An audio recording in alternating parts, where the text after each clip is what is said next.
It's Let's Pretend time again with Uncle Bill and all the gang. So all aboard for a journey to the land of fairy tales. Well, pretenders, it's story time, and here's Uncle Bill with the first act of today's story, The White Cat.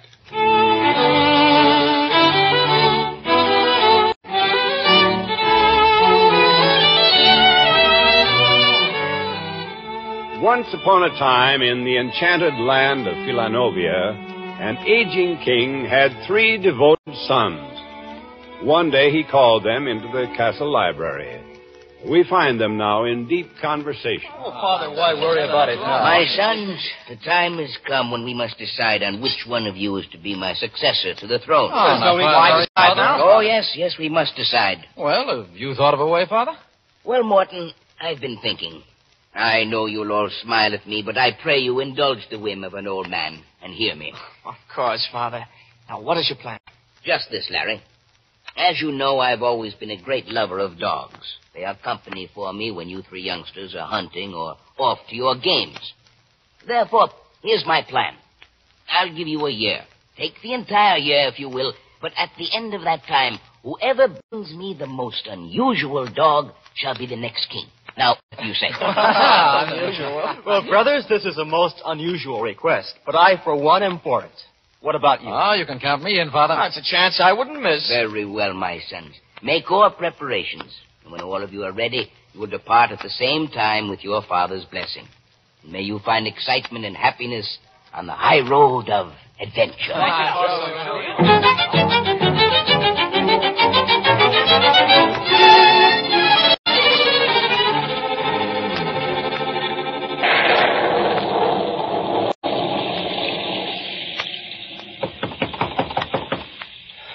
That is strange.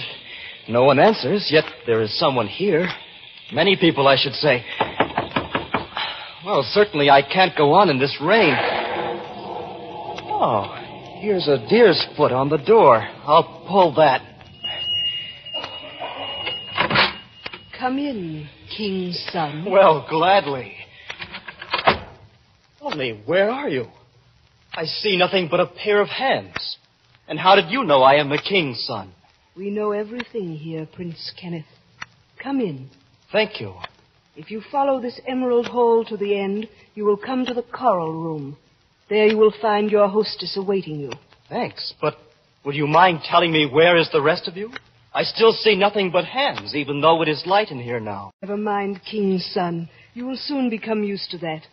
Your hostess is waiting to greet you. Thank you. This way. Thank you. Well, who spoke? I see no one. Well, hello, little white kitty. You're very pretty sitting there in that pink satin cushion. But I should like to meet my hostess. I am your hostess, Prince Kenneth. You are my hostess? A little white cat? True. Won't you sit here? Am I dreaming? First, I come to the most charming castle I've ever seen. The door is opened by hands. I see no one, but the hands lead me in. My name is already known, and then a beautiful little white cat speaks to me. Oh, no, I'm simply dreaming. No, you're not, Prince Kenneth. Strange as it may seem to you. Yes, Queen Blanchette? Serve dinner at once. Yes, Your Highness. But how can all this be? Oh, I can't tell you that. I only ask you to spend as much time with us as possible. We are very lonely here. We will do our best to make you happy, and I think you will not regret your visit. Forgive me. I mean, how shall I address you? You may call me Blanchette. Very well. Thank you, Blanchette. I shall thoroughly enjoy spending a few days with you, if I may. Thank you for your gracious hospitality. Yes, Queen Blanchette? Serve the wine, please. It is ready, Your Highness. To you and your adventures, Prince Kenneth. And to the little dog you will take back to the king. The dog? What dog? Had you forgotten about the dog you were to find for your father, the king? Ah, completely. But my next thought is, how did you know? Oh, patience, Prince. In time, you will take all this for granted and not be puzzled by our modes and customs. Yes, Queen? Bring in the cat musicians, the dancers. Let the entertainment begin. Our guest must be happy while he's with us. Come, music and singing and gaiety. For Prince Kenneth, the king's son.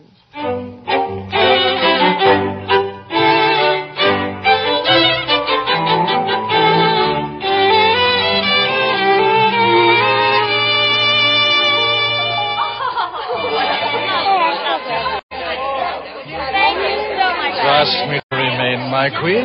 Why? So I could tell you, Count, that our first festive occasion, when Prince Kenneth returns, will be with you. And again, thank you, dear lady. And goodbye, Prince Kenneth. Make it soon. Thank you, Count. That shall be my first appointment when I return. Oh, little white cat, and all the time I've spent here as your guest. The festivities we have had tonight, I think, were the most delightful. I'm glad you were happy, because it is your last night with us, at least for a while. My last night? Why? What has happened? Why should it be the last night? Have I offended in some way? Oh, of course not, Prince. But your year is up. My year? Oh, no, it can't be. Time couldn't pass so rapidly. But it has. And now you will just have time to meet your brothers and journey on to your father with the dog you were to bring him. But, my little friend, I haven't found the dog. I haven't even looked for one. There is no need. Yes, Queen? Thomas, bring me that box I told you to get. I have it here, Your Majesty. Oh, thank you, Thomas. That is all. Here, my prince. Do you see this box? Yes, little white cat. And in it, do you see this acorn? Yes, lady cat. Take it to your father. After your brothers have shown their prizes, then open this acorn and present it to the king. Oh, little queen, you're joking. I am not joking. Trust me, Prince.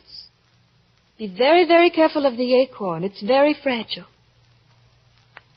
I shan't see you again before you leave. So, good night and farewell. I thank you for the very happy year I've spent here. We shall meet again. Now go, for you haven't a moment to lose.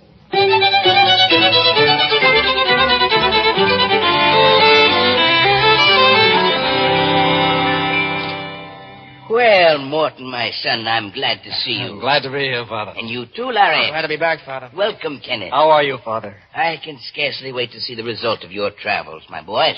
Come, show us the gifts you've brought. All right, Father. I'm very anxious. You, Morton, you're the eldest. You shall show me your dog first. Very well, Father. I've brought him here in this hollowed-out pineapple because he was used to sleeping in it where I found him. A dog small enough to sleep in a hollowed pineapple? That's right. Well, let me see him. Yes, Father. Here he is. Upon my word, you two boys will have to have a very rare prize to equal this cunning little fellow. Larry, you're next. Did you bring one in a hollowed pineapple, too? Oh, no, Father. He would have been lost. Lost? I kept him here in my waistcoat pocket so that he'd be warm enough. And here he is. These are priceless. Well, Kenneth, only a magician could hope to equal these two fragile little beauties. Your prize must be enormous rather than tiny. But I'll look at him anyway. Have him brought in. I have him with me, Father. Where? Do you see this acorn? Why, yes. What about it? Listen.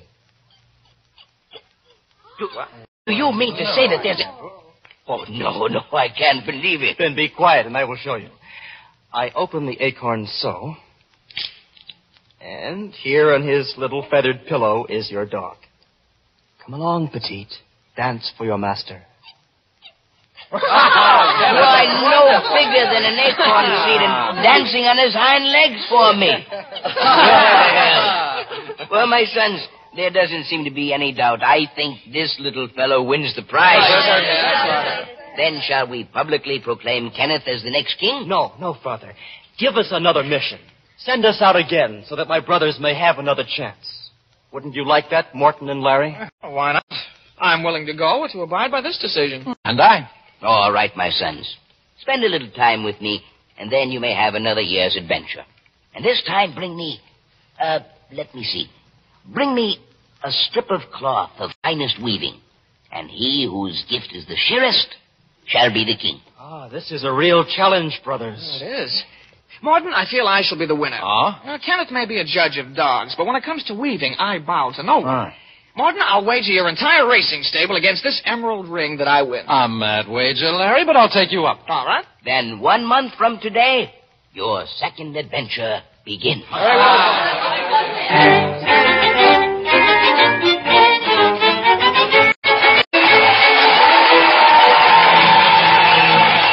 Uncle Bill will be back in a jiffy to tell you the rest of today's story. Right now, it's time for music.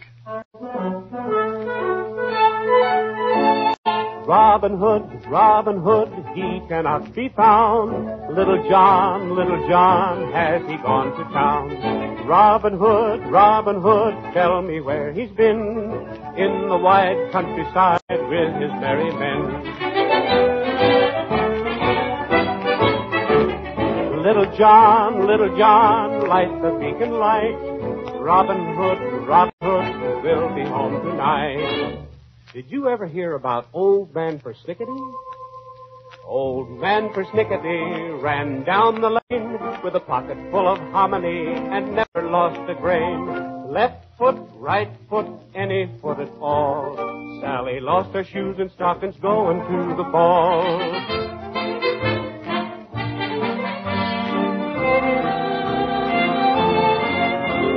Get up in the morning, sooner than soon. You can't see a thing but the stars and the moon. Left foot, right foot, any foot at all.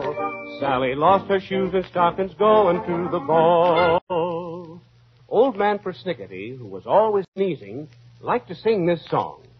If you sneeze on Monday, you sneeze for danger. Sneeze on Tuesday, you kiss a stranger. Sneeze on Wednesday, you sneeze for a letter. Sneeze on Thursday for something better. Sneeze on Friday, you sneeze for sorrow.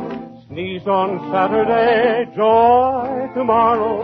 Sneeze on Sunday, and lo and behold, sneeze all week and you're getting a cold. Old Man Persnickety's best friend is Obadiah. Obadiah jumped in the fire. The fire was hot, so he jumped in the pot. The pot was little, so he jumped in the kettle. The kettle was black, so he jumped in the crack.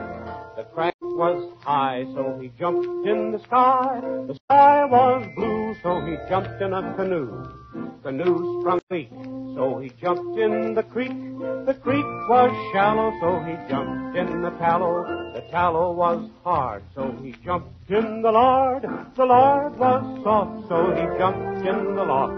The loft was rotten, so he jumped in the cotton. The cotton was right, so he took off his shoes and stayed all night.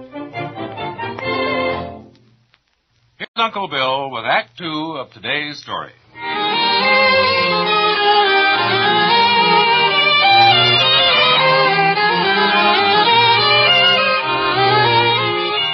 Another year has passed. The sons of the king have once again been searching for adventure.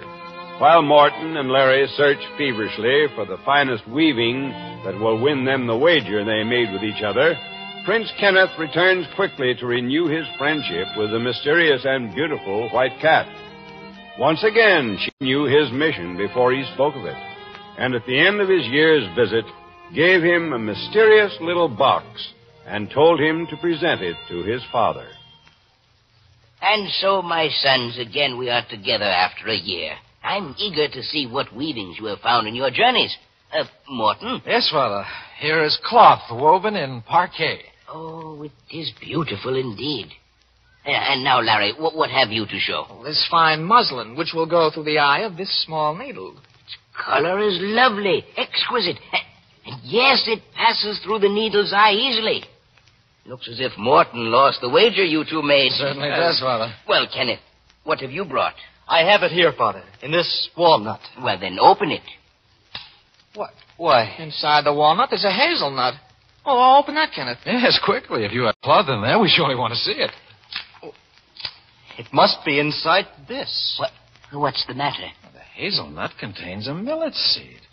Well, Kenneth, is this a joke of some kind? Father, I think you must decide between Morton and me. Wait.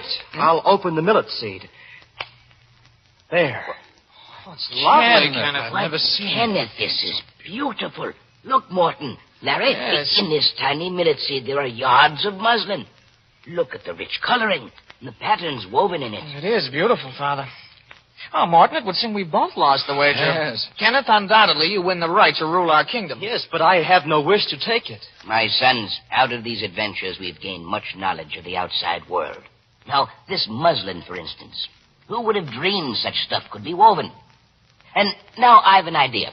Spend a little time with me, and then begin your third and last adventure. A search for a gift for yourselves. What would that be, Father? All of you find whom you think is the most beautiful princess in all the world. Bring her back to me and accept my blessing. And the choice of the people as to which is the most beautiful shall be queen of the empire. Is it agreed? Yes, certainly, Father. Then prepare for your journey. A year from today, we shall meet here in the throne room, each with his choice. God bless you, and may all of you find happiness. Thank you, Father.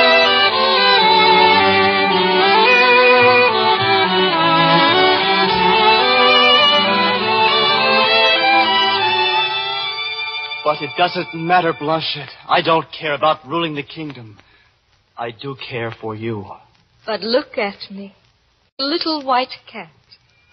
You would give up a throne for me? Yes, you have been my friend, the best one I ever had. I shall take you with me to my father and tell him you gave me the little dog which he loves, that the exquisite cloth was woven by your servants.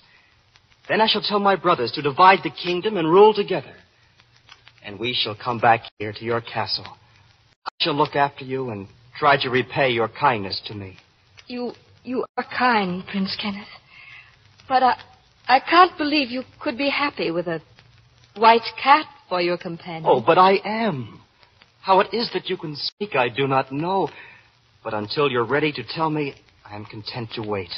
Very well, then, Prince. Yes, Your Majesty. Order the golden chariot, the 12 snow-white horses with their diamond trappings. Yes, Your Highness.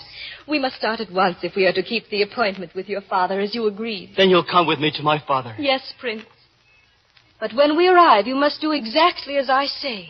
On my oath, I promise. Then come, for you've made me very, very happy.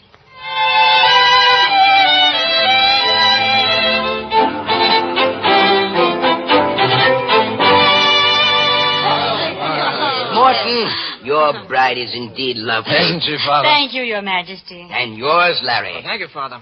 How do you do, dear princess? We welcome you to our court. Thank you, sire. Well, Kenneth, where's your bride? I have no bride, Father. Only this little white cat. Well, Kenneth, this is indeed a surprise. Each year you've managed to bring the gift that has been judged the best. But this time you present us with a little white cat, who is charming, I grant you, but you started out to look for a beautiful princess. What in heaven's name has made you come back with just a little cat? It must seem very strange to you, Father. But this little cat has been my friend when I most needed one. I do not expect to rule the kingdom. I only wanted to bring her here to explain to you, and then to say goodbye. For I'm going back to her country and look after her forever. Oh, wait a minute. Oh, Kenneth, this is absurd. You'll do nothing of the kind. Now, if you want the cat, all right, keep her here, but certainly you'll not leave us to go heaven knows where just to look after a little white kitten. But I will. I'm sorry, Father. This is the first time I have ever disobeyed you. But I mean what I say. Kenneth, please, listen to me. What do I hear? Yes, Blanchette, what is it? Oh, please listen, Father. Remember your promise to me. You will do as I say? Yes, Blanchette. What do you want me to do? Take your sword and cut off my head. What? Blanchette. Do as I say. I hold you to your promise. Blanchette, I can't do this thing. I can't. You must. I command you to.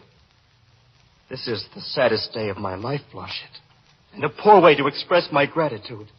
I cannot bear to hurt you. I hold you to your promise. Obey me, please. Very well.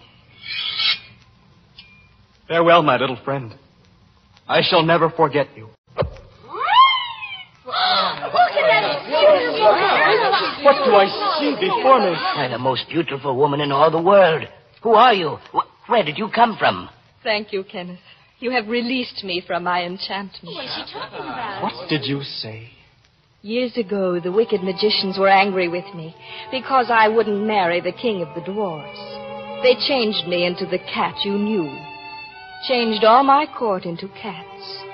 Or the people with the invisible bodies whose hands served you. I can't believe it. It is true. Kenneth, your love for me has broken the spell. And once more I am a princess, and a very happy one. Because you're so tender and so true. Well, Kenneth, once more you have won. Beyond all doubt, the kingdom is yours. But, Your Majesty, I have a kingdom of my own. If Kenneth will, he shall be my king and rule with me.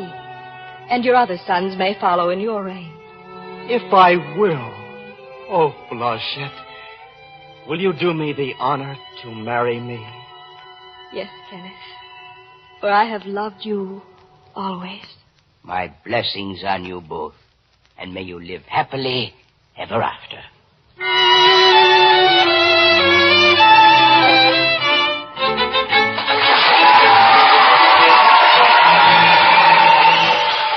That winds up the yarn today, Pretenders. Wasn't it a swell story? Well, we just have time for a musical number, and here it is.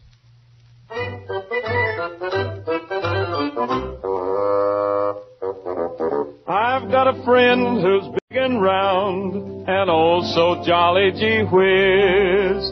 Lend me your ear and you will hear just who this fellow is. He's Punky Punkin, the happy pumpkin, happy all the day.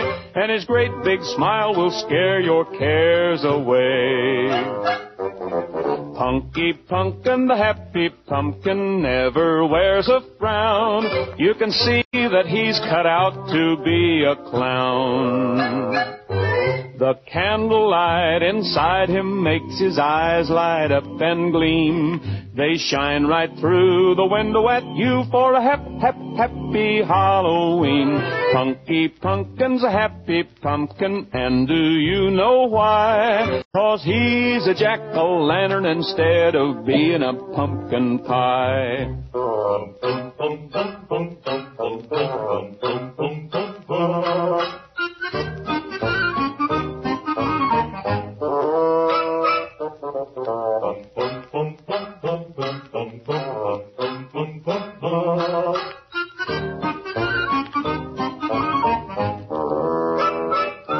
The candlelight inside him makes his eyes light up and gleam. They shine right through the window at you for a happy Halloween. Punky Punkin's a happy pumpkin, and do you know why?